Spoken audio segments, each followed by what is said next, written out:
चौहान साहब वो खेल प्रशासक थे जिनका मेरा निजी अनुभव है कि एक बार सिंगापुर में यूथ एशियन गेम्स चल रहे थे और वहाँ पे जब मुख्य अतिथि आए तो पूरा स्टेडियम उनके अभिवादन के लिए खड़ा हुआ और 10 मिनट बाद में जब चौहान साहब आए तो मुख्य अतिथि अपने मंच से उठ करके गए और सिंगापुर में चौहान साहब को अपने साथ में मंच तक लिवाकर लेकर के आए। तो इस अजमेर की धरा ने, इस अजमेर की माटी ने वो रत्न पैदा किया था जिसको कि दुनिया में पूजा गया था।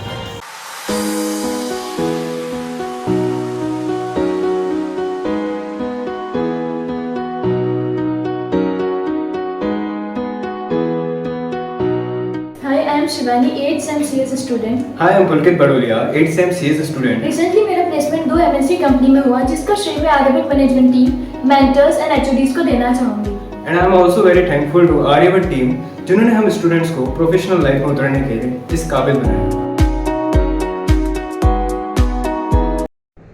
अंतर्राष्ट्रीय खेल प्रशासक स्वर्गीय मूलचंद चौहान की 12वीं पुण्यतिथि।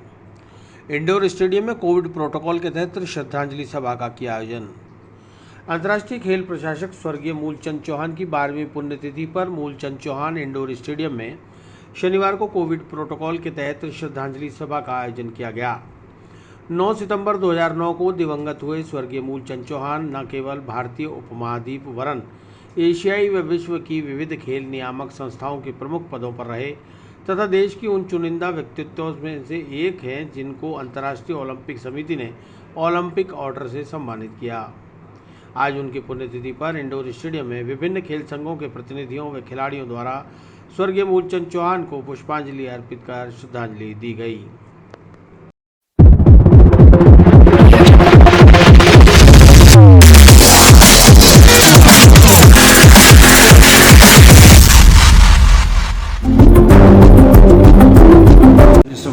से लेकर के जब तक जीवित रहे श्री मूलचंद जी चौहान भारतीय टेबल टेनिस महासंघ के महासचिव रहे।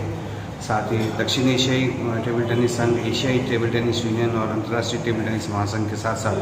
भारतीय ओलंपिक महासंघ और राजस्थान राज्य खेल परिषद के भी वह चेयरमैन रहे। चौहान साहब के कार्यकाल में राजस्थान में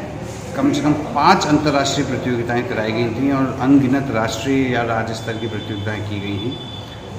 चौहान साहब वो खेल प्रशासक थे जिनका मेरा निजी अनुभव है कि एक बार सिंगापुर में यूथ एशियन गेम्स चल रहे थे और वहाँ पे जब मुख्य अतिथि आए तो पूरा स्टेडियम उनके अभिवादन के लिए खड़ा हुआ और 10 मिनट बाद में जब चौहान साहब आए तो मुख्य अतिथि अपने मंच से उठ करके गए और सिंगापुर में चौहान साहब को अपने साथ में मंच तक लिवाकर लेकर के आए। तो इस अजमेर की धरा ने, इस अजमेर की माटी ने वो रत्न पैदा किया था जिसको कि दुनिया में पूजा गया था और ये हमारा सौभाग्य था कि काफ़ी लंबे समय तक उनके संरक्षण में, उनके मार्गदर्शन में, उनके आशीर्वाद के तहत सीखने का, काम करने का मौका मिला और आज भी उनके दिए गए मार्गदर्शन में धनराज जी चौधरी, अनिल दुबे सर, आप लोग काम कर रहे हैं और भारत के टेबल टेनिस के और भारत के खेल स्तर को अंतर्राष्ट्रीय स्तर तक पहुँचाने में काफ़ी ज़्यादा सहयोग कर रहे हैं। अजमेर के जन्मे जाए खेल रत्न और आगे जाकर जो कि भारतीय खेल की एक पुरोधा बने, ऐसे आदरणीय मूलचंद जी चौहान जी के आज 12वीं पुण्यतिथि के ऊपर हम सब यहाँ पर एकत्रित हुए और जहाँ तक अजमेर का सवाल है, मैं अजमेर वासियों को बताना चाहता हूँ कि ओलंपिक मुहिम के अगर कोई सबसे बड़े हिंदुस्तान के अंदर कोई पुरोधा कहलाए तो वो आदरणीय मूलचंद जी चौहान थे, जिन्होंने अपनी ईमानदारी से और खेल निष्ठा से न केवल अजमेर का नाम रोशन किया बल्कि राजस्थान का नाम रोशन कर ओलंपिक जगत के अंदर भारत का नाम रोशन किया। तो ऐसे पुण्य आत्मा को आज हम श्रद्धांजलि अर्पित करते हुए इसी आशा और विश्वास के साथ कि अजमेर ओलंपिक संघ उनकी दिखाई राह के ऊपर चलने की कोशिश करेगा और भविष्य में खेल प्रेमियों के लिए ज़्यादा से ज़्यादा उन्हीं के बताए रास्ते के ऊपर ज़्यादा से ज़्यादा उनके खेल संसाधनों की अजमेर में उपलब्धता कराने की कोशिश करेगा। और मेरा तो ये मानना है कि ये अजमेर का दुर्भाग्य रहा कि आदरणीय मूलचंद जी बहुत जल्दी चले गए। वे कुछ समय तक और इस धरती पर रहते तो अजमेर के अंदर जिस प्रकार से खेल करने के उन्होंने जो एक मतलब आज की तारीख में मॉडर्न खेल अगर देखा जाए तो indoor stadium, swimming pool, gymnasium, ये होटल, मतलब खिलाड़ियों के लिए रहने के लिए जो स्थान बना है वो, ये सब उनके विजन का ही कमाल था कि आज खिलाड़ियों को किसी प्रकार की इस इंडोर स्टेडियम में